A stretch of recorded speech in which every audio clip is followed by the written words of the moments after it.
జై శ్రీమన్నారాయణ. శ్రీ విష్ణు సహస్రనామ స్తోత్రంలో 97, 98 శ్లోక నామార్థాలు. ఇవి రెండు కూడా పూర్వభద్ర నక్షత్రానికి చెందినవి. అరౌద్రః, రౌద్రం లేనివాడు. కర్మ, కోరిక, క్రోధం ఈ మూడింటిని రౌద్రత్రయం అంటారు.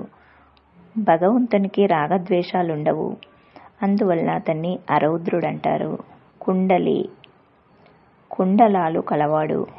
జీవులలో కుండలిని శక్తి రూపంలో ఉన్నవాడు. చక్రి, చక్రాన్ని ధరించినవాడు. విక్రమి, గొప్ప పరాక్రమవంతుడు.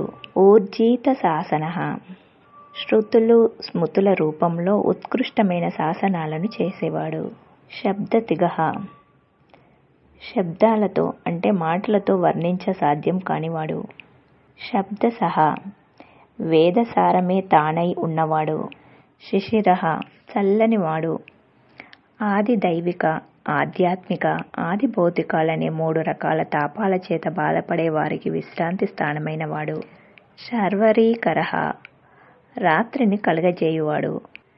ఇప్పుడు 98వ శ్లోక నామార్థాలు. అక్రూరః, క్రూరత్వం లేనివాడు.